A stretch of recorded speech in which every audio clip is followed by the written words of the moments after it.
This podcast recording is brought to you from the staff and friends of IBS-Life.net. Each broadcast contains discussion about matters of health and well-being related to IBS that can affect anyone with the condition.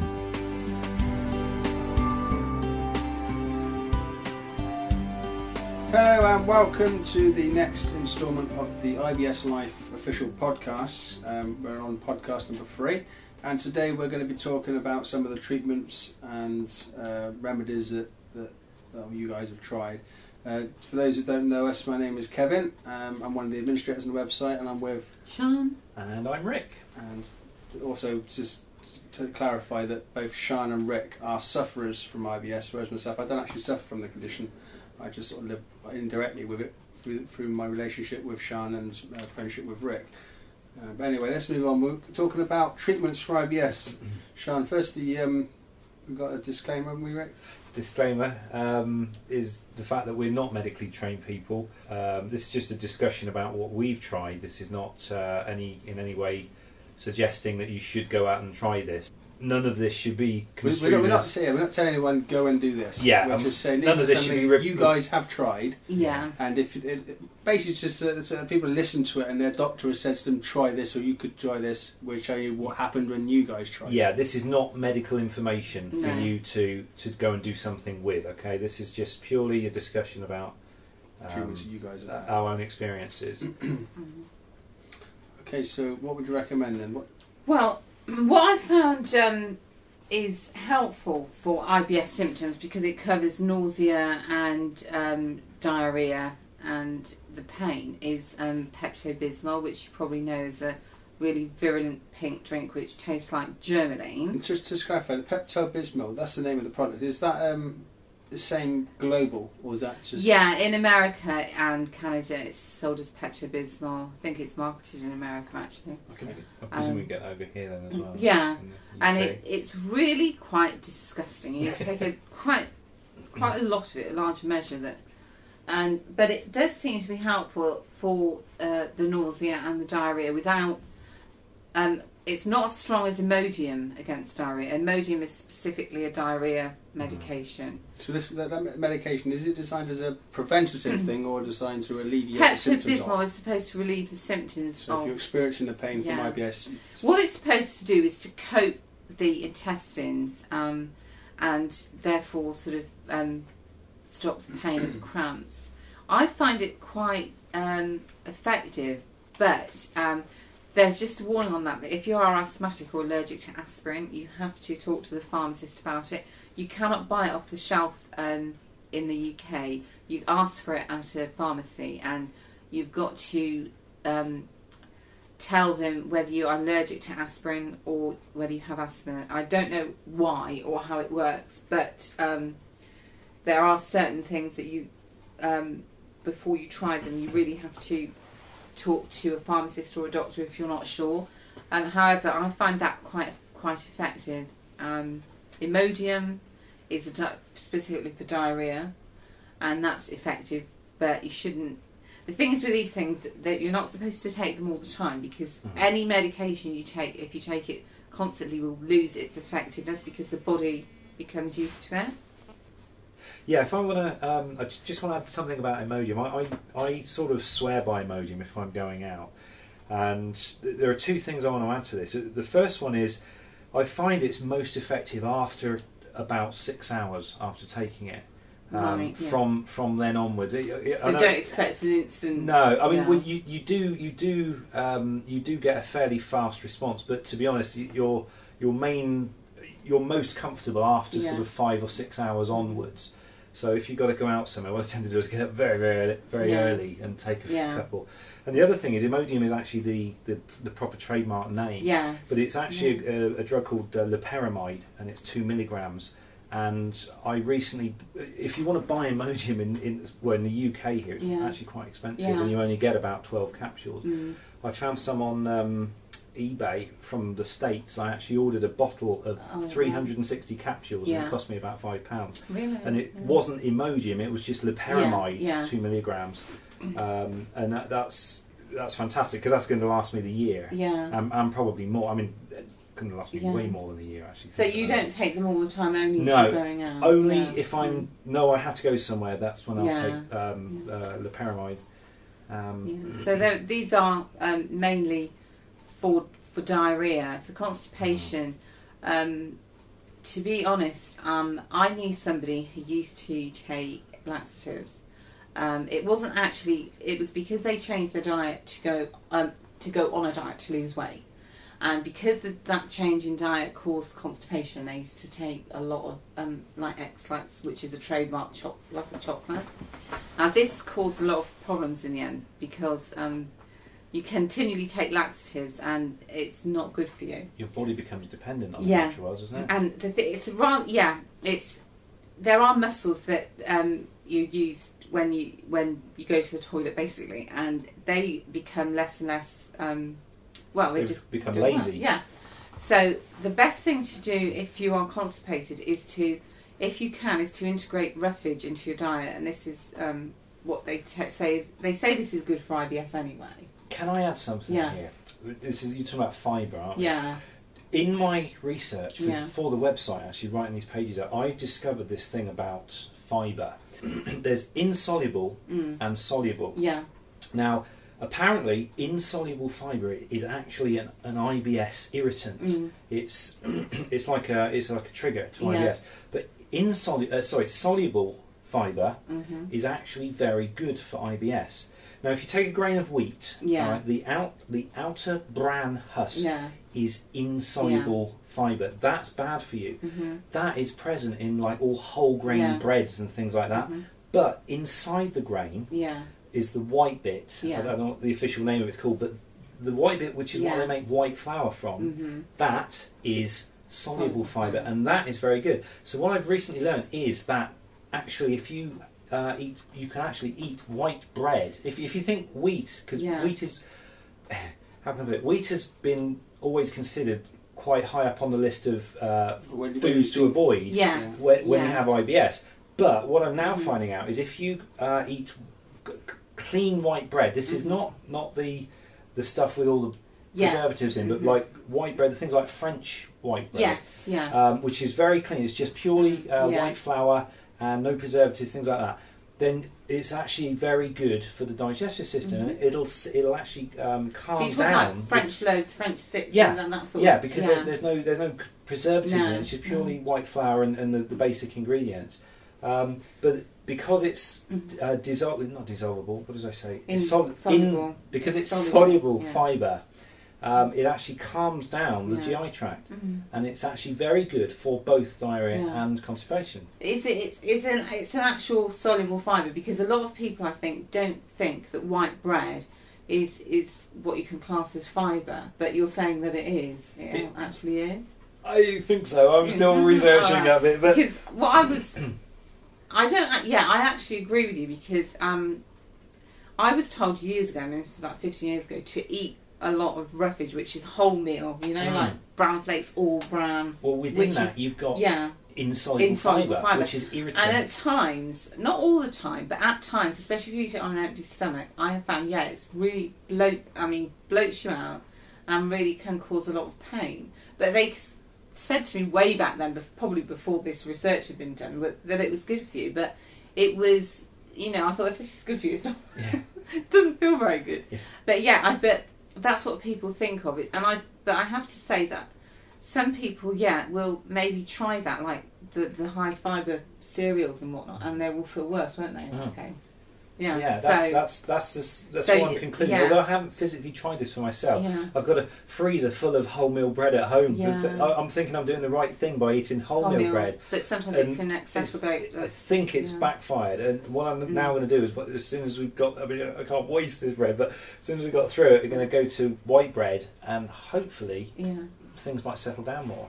So is this in the soluble fibre? Is this what they put in things like fibre gel, or the actual things you can buy from the chemist, which you drink as a liquid? I don't know. Because I'm thinking that some people who can't maybe eat wheat grain or brown things like that would, like somebody I know in America takes this every day, fibre gel or something. Yeah, I've got some at home in the fridge actually. I need to look up on the ingredients, but I don't know whether the fibre gel actually includes the insoluble fibre as well as the fibre. What else did you say, like, you can get from health stores? That Philium Facilium or Facilium or something, yes.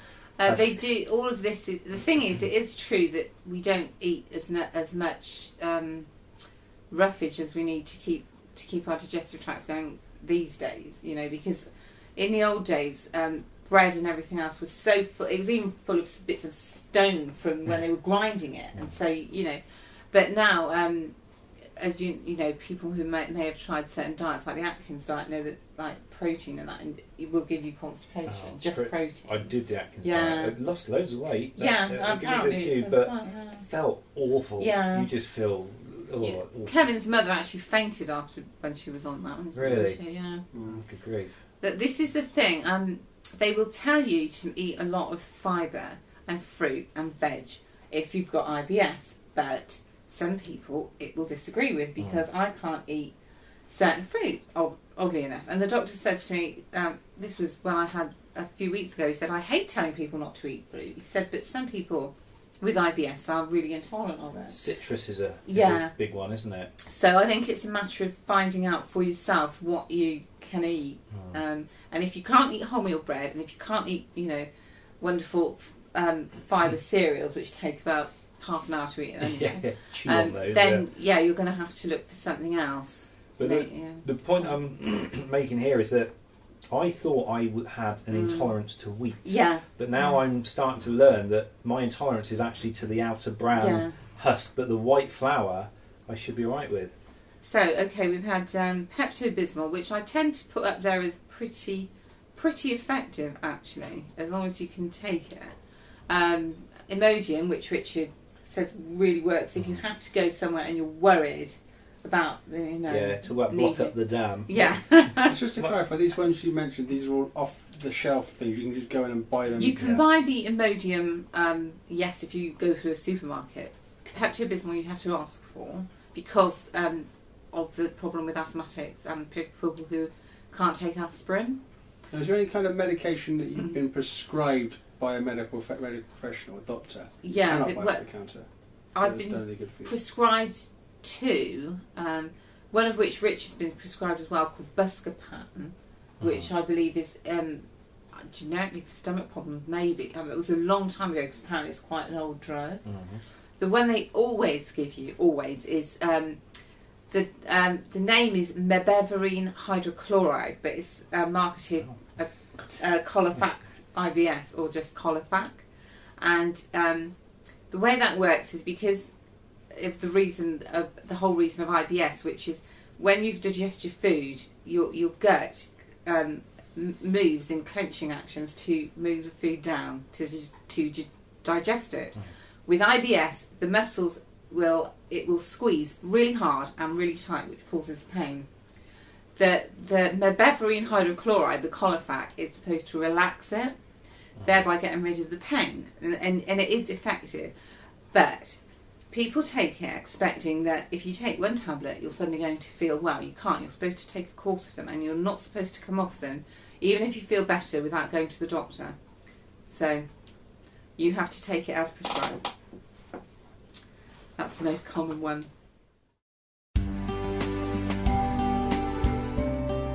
IBS-Life.net. Created for people with IBS, by people with IBS.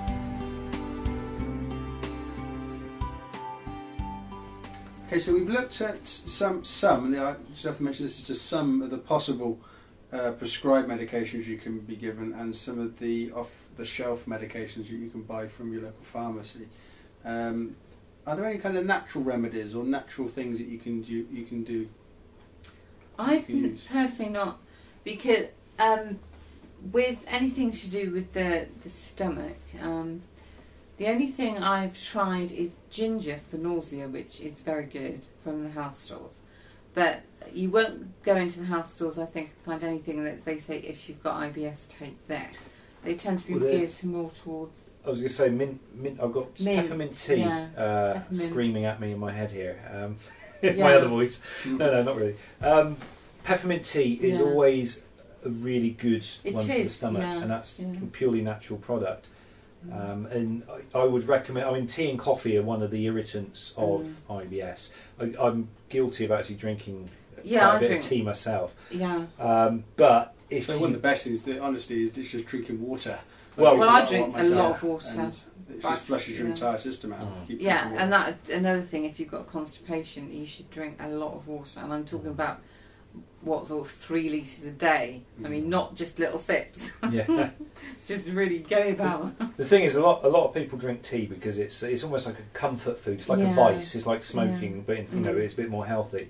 And what about some of these like natural teas and that you can get from China? Like peppermint is, and chamomile is also very soothing. I would imagine again, some fruit teas there may be issues, especially if they're like citrus based.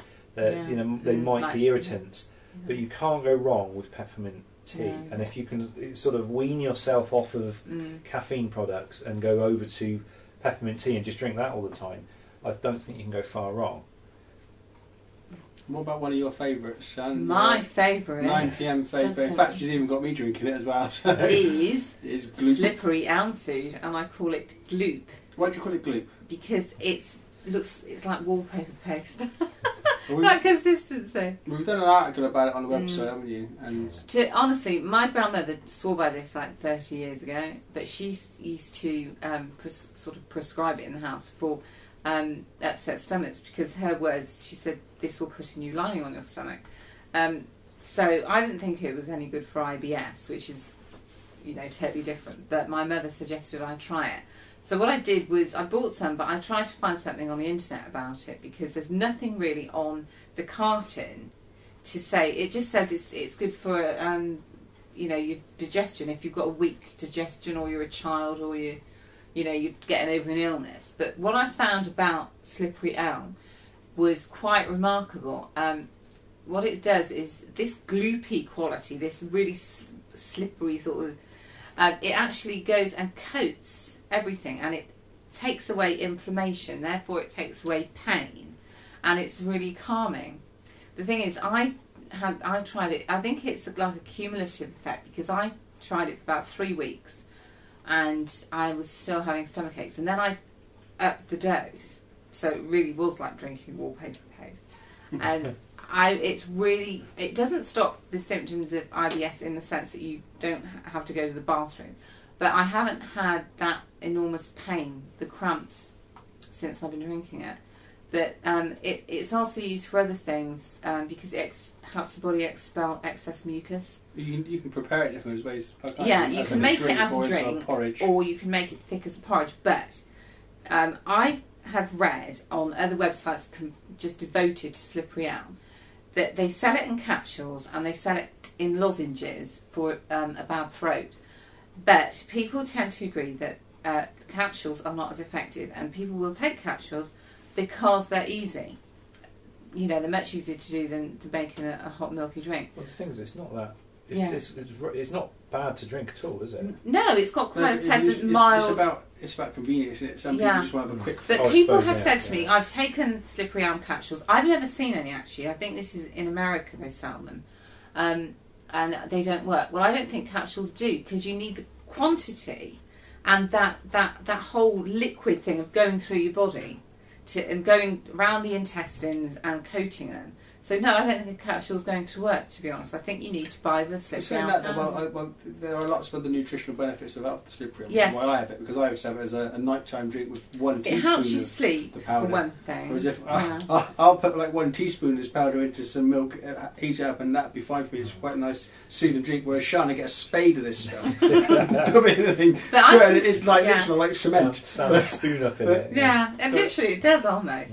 But it's so soothing. I mean, you can feel it. It's also soothing for your throat, and they used to give it to people with tuberculosis because it helps the lungs. It expels mucus from the body. And it's kind of like a nutty sort of porridgey taste. Nutty porridgey taste. Not at all. And also they used to give it to pregnant women because that quality of slipperiness apparently helps with labour. You were telling me something about the American Civil War. The Native American Indians, because it's a tree that grows in southern Canada and in the United States, and it's now grown as a renewable crop, and the Native American Indians used it as also as a poultice on burns.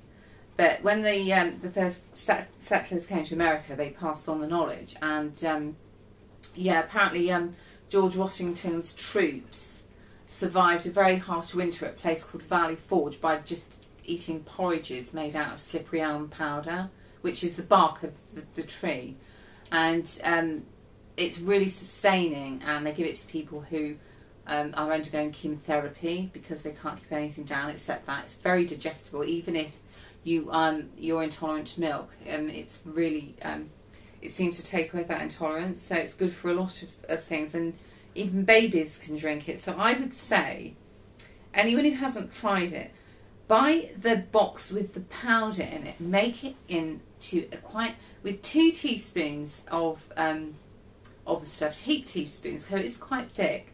Give it a try for about 3 weeks at that consistency. That's every night, isn't it? Every single night. You can take it more than that, but I take it at night. Once a night for I've never had any relief like it with anything I've bought over the counter or anything the doctor's given me, because you can almost feel. The thing is, if you leave it in a cup overnight, it sticks to the cup like cement, so you can see what it's going to do inside the body. It's going to cling, and it really does seem to soothe. But I'd say take it at that consistency every single day. Don't just take one and say it doesn't work, or take the capsules and say it doesn't work. Keep taking it every night and see in a month if your pain has actually gone. You can use it as a.